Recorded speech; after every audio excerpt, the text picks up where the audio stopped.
বিসমিল্লাহির রহমানির রহিম। আমি শাহনাজ বলছি, শাহনাজ সিম্পল রেসিপিস থেকে। আমি আজকে আপনাদের জন্য নিয়ে এসেছি চিচিঙ্গা দিয়ে ডিম ভাজি সাদা। এটা একদম অল্প সামান্য মশলা দিয়ে পেঁয়াজ, কাঁচামরিচ আর লবণ দিয়ে কিভাবে তৈরি করি সেটা আপনাদের সাথে শেয়ার করছি। চলুন দেখাচ্ছি এই ভাজিটা আমি কিভাবে করি। এটা ভাত আর রুটির সাথে খেতে খুবই ভালো লাগে, অনেক সময় পোলার সাথেও ভালো লাগে। চলুন দেখাচ্ছি। বিসমিল্লাহির রহমানির রহিম। আমি শাহনাজ বলছি, শাহনাজ সিম্পল রেসিপিস থেকে। আজকে আমি আপনাদেরকে করে দেখাবো চিচিঙ্গা ভাজি। এটা ডিম দিয়ে সাধারণত আমি করে থাকি। এটা কিভাবে করি সেটা আপনাদের সাথে শেয়ার করছি। করে খাবেন, খুবই ভালো লাগে।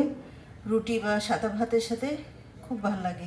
এখানে আমি চিচিঙ্গা কেটে এর যে এরকম পাতলা পাতলা করে ধুয়ে রেখে দিয়েছি। এখন আমি এটা চুলায় বসিয়ে দিচ্ছি। ভিউয়ার্স, এই যে আমি চিচিঙ্গাটা কেটে ঝুরি ঝুরি করে কেটে রেখেছিলাম। এখন আমি একটা কড়াইতে কাঁচামরিচ, পেঁয়াজ দিয়ে বসিয়ে দিলাম সিদ্ধ করার জন্য। সাথে একটু লবণ দিয়ে দিব। লবণটা বেশি না, হাফ চামচ দিয়ে আমি এখন চুলাটা ধরিয়ে দিচ্ছি। এটা ঢাকনা দিয়ে দিব। আর চুলার আঁচটা মিডিয়াম হাইটের থেকেও একটু কম থাকবে প্রথমে। এই যে এতটুকু আঁচ থাকবে। এখন আমি এটা ঢাকনা দিয়ে দিচ্ছি। আমি ঠিক 5 মিনিট পরে আবার আপনাদের সাথে শেয়ার করছি। ভিউয়ার্স, এই যে আমি 5 মিনিট পরে আসলাম। এরকম করে সিদ্ধ করে নিব। এটা আরও 5 মিনিট সিদ্ধ করতে হবে। দেখুন কালারটা কি সুন্দর। এটা আমি আবার 5 মিনিটের জন্য ঢেকে দিচ্ছি। 5 মিনিট পরে আবার শেয়ার করছি আপনাদের সাথে।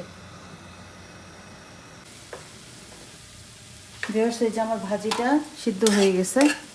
এখন আমি এর মধ্যে তেল দিয়ে দিব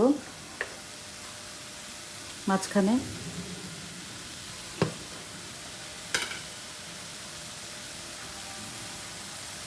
আর হচ্ছে একটা ডিম ফাটিয়ে নিয়েছি, এটার মধ্যে দিয়ে দিব ভাজিটার মাঝখানে।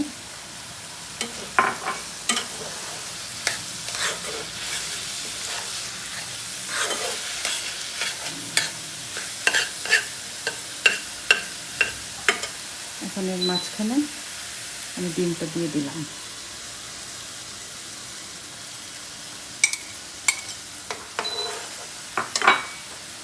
একটু তেল দিব।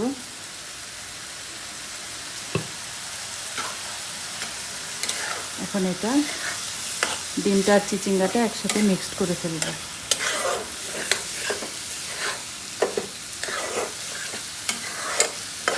একটু অল্প মশলা দিয়ে ডিম দিয়ে চিচিঙ্গা ভাজি।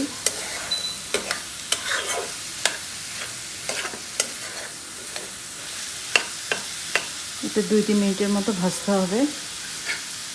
ভাজতে থাকি, আমি আবার আপনার সাথে শেষ হয়ে গেলে ফিরে আসছি। এই যে ভিউয়ার্স, আমার চিচিঙ্গা দিয়ে ডিম দিয়ে ভাজি হয়ে গেল। এখন আমি এটা চুলাটা বন্ধ করে দিব। ঝটপট হয়ে গেল চিচিঙ্গা দিয়ে ডিম ভাজি। এভাবে করে খাবেন, আমি আশা করি খুব ভালো লাগবে।